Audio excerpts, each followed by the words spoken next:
The sun was beginning to dip below the horizon, casting a warm golden glow over the Mombasa coastline.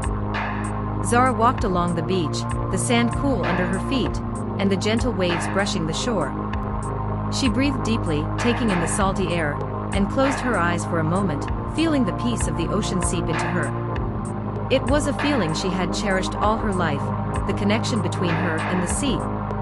Her thoughts, as always, turned to her studies. Zara was an environmental science major, and her passion for preserving the environment was at the core of everything she did. The challenges her coastal community faced, rising sea levels, overfishing, and pollution, were issues she had been working to address ever since she decided to pursue her education. She thought about the proposal she was working on for the university's upcoming environmental fair, a project designed to promote sustainable fishing practices among the local fishermen. It was important work that could change the future of the coast, but Zara knew it would take years of hard effort to make a real difference. And sometimes, when she was alone like this, with nothing but the sound of the waves and the wind, she wondered if it was worth it. Would her efforts even matter in the grand scheme of things? Her phone buzzed in her pocket, snapping her out of her reverie. It was a message from Diana, her best friend and constant source of encouragement. "Don't forget to smile today. I'm pretty sure you've been studying for hours. Let's hang out tonight." Smiling face with smiling eyes. Zara smiled faintly, but a familiar pang of guilt followed the thought. Diana was always trying to get her to take breaks, to have fun, to be more open to the idea of love and relationships. Zara couldn't remember the last time she had really taken a break from her work. But then again, she thought, love seemed so far from her reach. How could she focus on a relationship when there was so much to do, so much at stake? But then something shifted. A voice called out from behind her, familiar yet different somehow. Zara turned around at the sound of the voice, startled for a moment. Standing a few feet away was a young man she hadn't noticed before. He had a relaxed, confident air about him, with a warm smile that reached his eyes and a slight twinkle of mischief.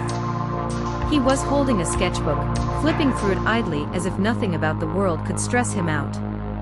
"Hey," he said, his tone casual yet inviting. "I've seen you here a few times. Are you one of those people who just likes to lose themselves in the ocean?" Zara blinked, caught off guard by the question.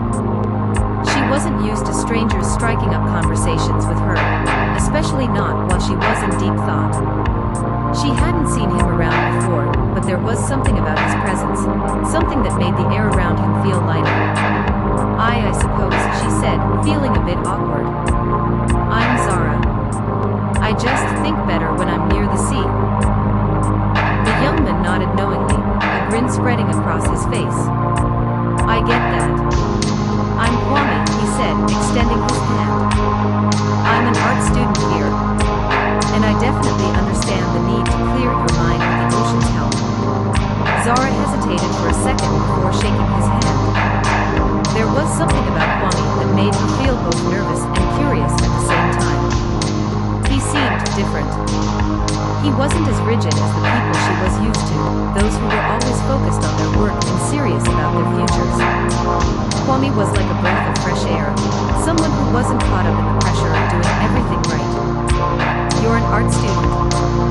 Zara asked, trying to break the awkward silence that followed. She wasn't particularly interested in art, but there was something about him that made her want to know more. "Yeah," Kwame said, nodding as he glanced down at the sketchbook in his hands. "I'm working on a project for an exhibition next week. Actually, it's all about the coast, about the people here, the sea, and the way everything's changing." His voice softened a little, as if he was thinking about something deeper. "It's been on my mind a lot, lately." Zara couldn't help but feel a pull in her chest. The coast. The very thing she'd been devoting her life to, her studies to. She felt a flicker of something, maybe it was inspiration, or maybe it was something else. She had to admit, she was intrigued. "That's interesting," she said, unsure of what to say next. "I'm studying environmental science, actually. I've been working on a proposal for sustainable fishing practices here, something that could help the local fishermen adapt to the changes happening around them." Kwame's eyes lit up with interest. Sustainable fishing, huh? That's a huge topic. It's the kind of thing that needs attention, but maybe people aren't paying enough attention to it, right? Zara nodded slowly. Exactly. It's not just the fishermen's livelihoods, it's the whole ecosystem that's being affected. The sea is part of who we are here. We can't afford to ignore it anymore. There was something in Zara's words that seemed to resonate deeply with Kwame. He paused, the usual playful grin fading into a more contemplative expression. That's why I've been so drawn to the coast too, he said, almost to himself.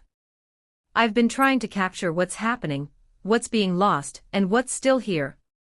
People don't see the bigger picture. It's like art helps me feel what the sea feels. I'm not sure how to explain it. Zara found herself drawn in by his sincerity.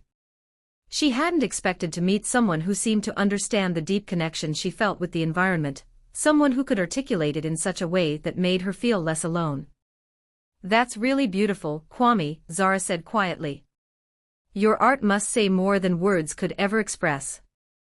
Kwame smiled, though there was a flicker of uncertainty in his eyes. I hope so. I don't know what I'll do with it yet. But I'm starting to feel like maybe the coast is where I should be. Even if I'm just here for a little while. Zara noticed a certain hesitance in his words, and she couldn't help but ask, what do you mean? Are you thinking of leaving?